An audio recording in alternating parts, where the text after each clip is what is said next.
Et bonjour à tous et bienvenue de nouveau sur la chaîne de l'Examen Crypto. Nous sommes toujours le vendredi 20 juin 2025, 12h52. On va faire le point cette mi-journée sur la crypto XRP qui est en train de nous préparer deux beaux jolis signaux intéressants qu'on va bien évidemment regarder en détail. Allez, bien sûr, on s'installe confortablement, on démarre cette vidéo. Bien évidemment, je rappelle à tout le monde que tout ce que je vais dire n'est en aucun cas un conseil financier. C'est à vous de faire vos propres recherches et n'oubliez pas que le trading de crypto-monnaie comporte des risques de perte partielle ou majeure.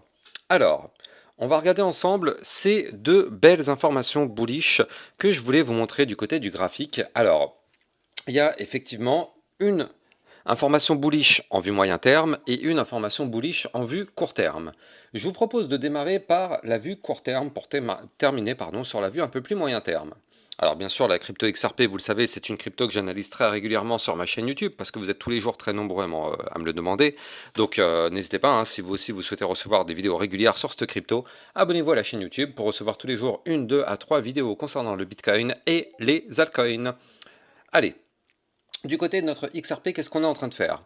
Eh bien, on est toujours en train de faire notre belle petite phase de consolidation. Donc là, comme vous pouvez le voir ici, en réalité, on a un range qui se stabilise entre deux niveaux clés. Ces deux niveaux clés, ce sont les suivants.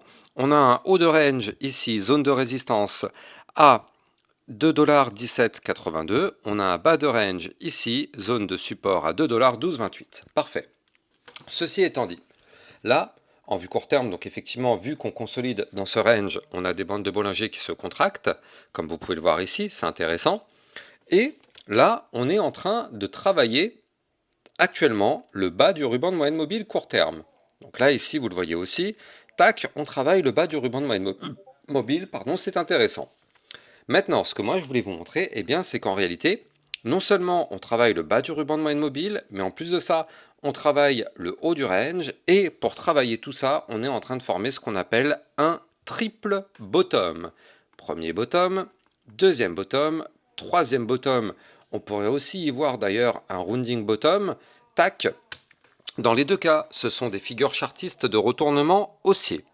Alors, en général, ça se passe de deux façons. Soit on a un breakout direct, et donc là, effectivement, prise de force, et on va chercher des points plus hauts que je vous donnerai par la suite.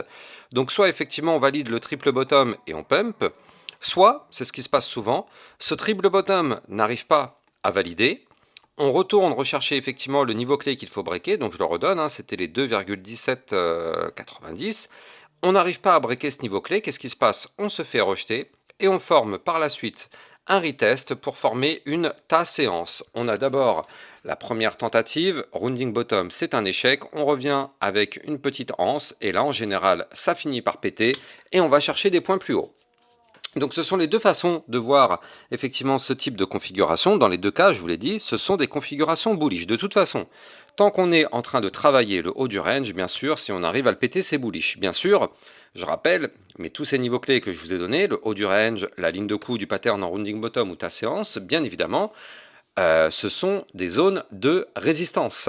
C'est d'ailleurs tout là le problème, c'est que les trois patterns donnés, donc ils sont tous bloqués par la même résistance. Donc ça veut dire quoi? C'est-à-dire que si on n'arrive pas à valider, on peut se faire rejeter et malheureusement aller chercher le bas du range, on casse par le bas, boum, vous l'avez compris, on chute. Mais pour l'instant, ce n'est pas le scénario que je mets sur la table.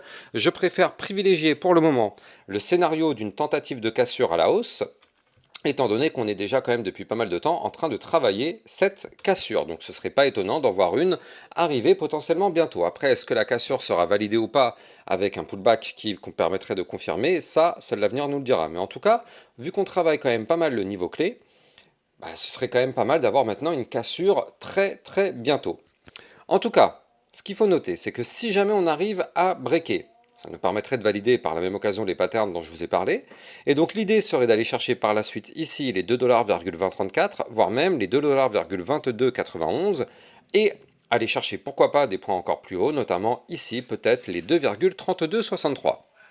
Donc là d'un point de vue court terme, comme je l'ai dit tout à l'heure, on est en court terme, on est plutôt pas mal actuellement. D'un point de vue RSI, comme vous pouvez le voir ici, on est bien évidemment au-dessus d'une belle ligne de tendance haussière RSI, donc franchement, pour l'instant, pas mal du tout, ce qu'on est en train de faire du côté du XRP, vraiment pas mal du tout, en tout cas, court terme, ça reste vraiment très très propre, et je ne serais pas du tout étonné de voir une tentative de cassure, peut-être aujourd'hui, ou en tout cas dans les prochains jours.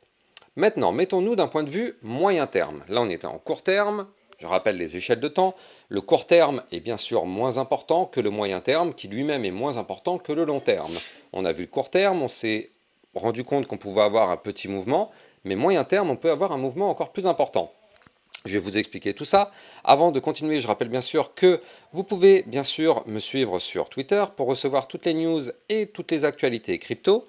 Et vous pouvez aussi rejoindre les vidéos privées si vous aussi vous souhaitez recevoir encore plus de vidéos. Ce matin, on a vu la crypto-monnaie RSR, on a aussi vu la crypto virtuelle. Ça vous permet d'avoir des belles opportunités, ça vous permet d'avoir des potentielles pépites et surtout, ça vous permet d'avoir des suivis réguliers par rapport à plein de crypto-monnaies. Le lien est en description de vidéo. Du côté de notre XRP, qu'est-ce qu'on a? Eh bien, moi je voulais vous en parler parce que là, ici, vous le voyez, effectivement, on est pour l'instant en train de galérer un petit peu sur des zones clés. D'ailleurs, on est en train de travailler là aussi le bas du ruban de moyenne mobile en vue jour, qui commence quant à lui ici à 2,1956. Mais moi, ce que je voulais vous montrer, c'est qu'on est en train de former ce qu'on appelle un pattern en diamant. Donc là, qu'est-ce que c'est réellement? On a un mouvement entrant qui est un mouvement baissier.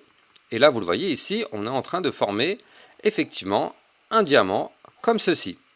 Eh bien, il faut savoir qu'un diamant de cette configuration-là, en venant d'un mouvement baissier, eh bien, ce type de diamant, en général, a plus de probabilité de remonter.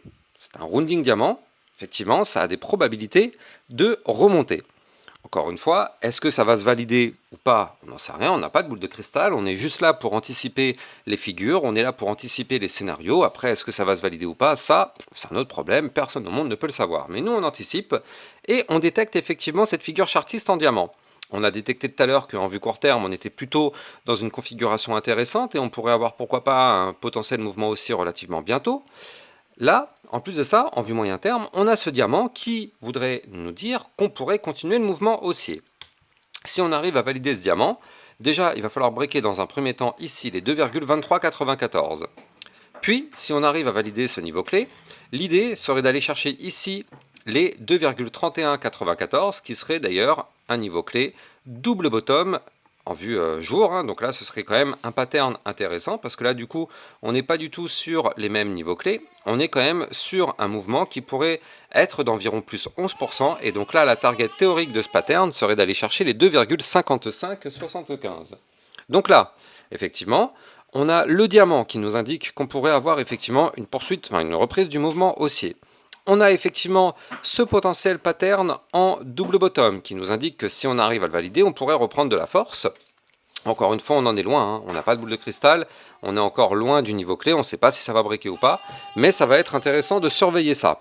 D'ailleurs, je rappelle que si vous voulez trader le XRP, vous pouvez utiliser mon lien de parrainage Binance en description de cette vidéo.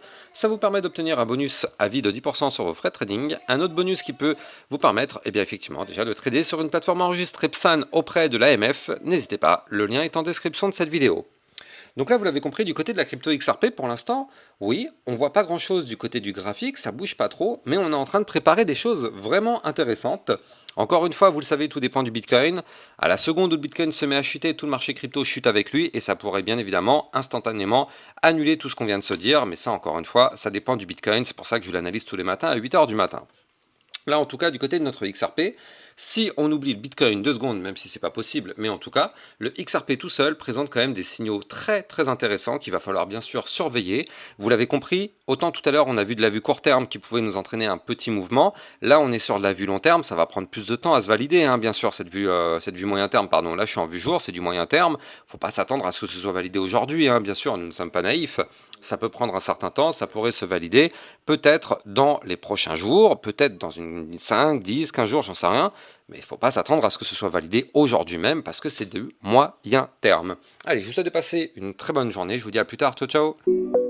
Bitcoin, Ethereum, you know the drill. Lost it all but came back with the skill. I lost it all but now I'm back. Crypto millionaire, that's a fact. Diamond hands through the crash. Now my wallet's looking stacked. Bounce back stronger than before. Digital money making me soar. Learn my lessons, played it smart. Crypto king from the start.